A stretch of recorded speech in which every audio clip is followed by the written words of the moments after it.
हाँ जी बच्चों, how are you. तो बच्चों आज की क्लास में हम लोग आपके साथ स्टार्ट करने जा रहे हैं हमारा नया chapter, that is capital structure, right. और ये जो कैपिटल स्ट्रक्चर चैप्टर हमारा है, this is the basic of the FM, this is basics of FM, right.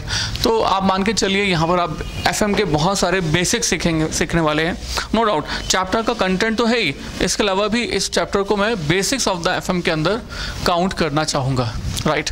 अब इस चैप्टर में है क्या, इस चैप्टर को समझने के लिए मैंने आपको कहा, देखो बच्चों, आप सपोज करो सीए बनने के बाद, सीएमए बनने के बाद, सीएस बनने के बाद, एक प्रोफेशनल डिग्री बनने के बाद एक कंपनी फॉर्म करते हो। पर किसी भी कंपनी को फॉर्म करने के लिए, बनाने के लिए, चलाने के लिए, प्रोजेक्ट को स्टार्ट करने के लिए किस चीज़ की जरूरत पड़ती है? पैसों की, राइट, फंड्स की, राइट। अगर हमारी ऑर्गेनाइजेशन में फंड्स नहीं हैं तो आप कंपनी फॉर्म नहीं कर सकते, राइट। चाहे वो वन मैन कंपनी हो, चाहे वो टू मैन कंपनी हो, पब्लिक लिमिटेड हो, प्राइवेट लिमिटेड हो, फंड्स तो चाहिए।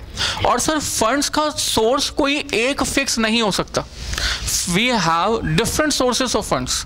हमारे पास फंड्स के कई सारे सोर्सेज होते हैं। तो बच्चों बताओगे हमारे फंड्स के कौन कौन से सोर्सेज होते हैं? Number one, yes please, equity. अगर हम अपने पैसे, मतलब कोई हमारा इन्वेस्टर जो कंपनी फॉर्म कर रहा है, अगर वो अपने पैसे इन्वेस्ट करे तो उसको हम क्या कहेंगे? इक्विटी। अगर वो अपने पैसे इन्वेस्ट ना करे बल्कि बाहर से बैंक से लोन ले, तो बैंक से लोन लेगा तो भी हमारे फंड्स हमारी कंपनी में आ सकते हैं।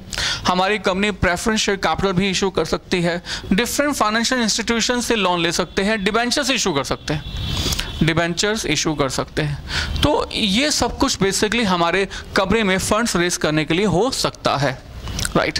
अब सर किसी भी सोर्स ऑफ फंड से रेज करें तो बताओगे इनमें से कौन सा source of funds the best है? सपोज हमारी कंपनी को जरूरत है 500 CR करोड़ की, राइट। तो बताओ हमारे इन सभी के सभी सोर्सेज में से कौन सा source of funds the best है? व्हाट डू यू से? Equity is the best one, bank loan is the best one, preference share capital is the best one, or debenture is the best one? Equity depend करता है, क्या उनकी cost है इस पर depend करता है। कुछ और बातें, रिस्क पर डिपेंड करता है, और कुछ सोचो। देखो हर एक सोर्स ऑफ फंड्स के ना अपने कुछ पॉजिटिव है और अपने कुछ नेगेटिव्स है। Each source of funds has its own positive and own negatives. आपको कैसे? देखो मैंने कहा हमारा बैंक लोन जो है इसका अलग अपना पॉजिटिव है और इसका अपना एक नेगेटिव है। इसका बैंक लोन का पॉजिटिव तो ये है कि जब भी हम बैंक लोन से पैसा लेंगे तो इसका रेट ऑफ इंटरेस्ट पहले से ही फिक्स हो जाएगा। लाइक मैंने कहा 10%, तो अगर 10% रेट ऑफ इंटरेस्ट पहले से फिक्स हो गया है तो वी हैव टू पे 10% rate of interest always, right. और साथ ही साथ इस बैंक लोन के बदले में हम जो इंटरेस्ट हर साल पे करेंगे वो इंटरेस्ट हमारा टैक्स सेवर होगा। क्या होगा? Tax saver.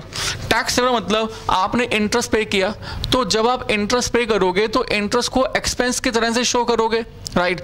और जब कोई भी एक्सपेंस आप शो करते हो तो वो एक्सपेंस आपके प्रॉफिट को कम कर देता है, राइट। तो इससे आपका जो प्रॉफिट है वो प्रॉफिट रिड्यूस हो जाएगा। अगर प्रॉफिट रिड्यूस हो जाएगा तो आपको जो टैक्स पे करना पड़ेगा वो भी, हाँ जी, वो भी रिड्यूस करके पे करना पड़ेगा। तो very simple to say, with the amount of interest as an expense profit will get reduce and hence tax will get reduce. So हमारा इंटरेस्ट जो है वो एक किस्म से टैक्स सेवर हो गया, राइट। तो हमारे बैंक लोन का इस तरह से ये बहुत बड़ी फीचर हो गई है कि हमने बैंक लोन के थ्रू फंड्स रेज किया और हमें इंटरेस्ट का अमाउंट हर बार के लिए फिक्स हो गया है और साथ ही साथ ये टैक्स सेवर भी है। Got it? Is it good? Yes. साथ ही साथ when you compare all these sources now, you will find out bank loan जो है सबसे cheapest source of finance बनता है। As compared to equity, as compared to the preference share, as compared to the others, bank loan is considered to be the cheapest source of the funds, right? तो अगर ऐसा है तो हमें सारे पैसे बैंक लोन से ही लेने में क्या बुराई है? क्या हम सारे के सारे पैसे हमारे बैंक लोन से ही ले सकते हैं? Answer is no. Bank loan से पैसा ले तो लेंगे, अगर आपने सारा पैसा बैंक लोन से उधार ले लिया तो कुछ समय के बाद इस पैसे को आपको वापस पे करना पड़ेगा। जैसे ही हमारी कंपनी कोई भी डेप्ट रेज करती है, जब भी किसी भी डेप्ट से पैसा उधार लेती है, तो इस डेप्ट के बदले में जो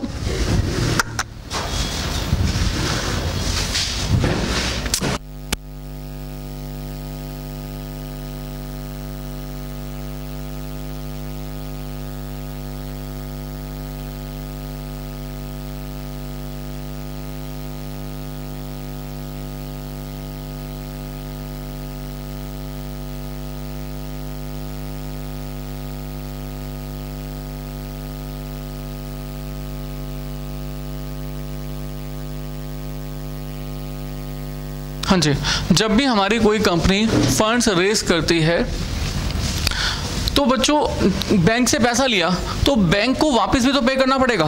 तो जब पैसा रेस किया तो साथ ही साथ वापस पे करने की टर्म जो है पहले से ही हाँ जी फिक्स हो जाती है, राइट।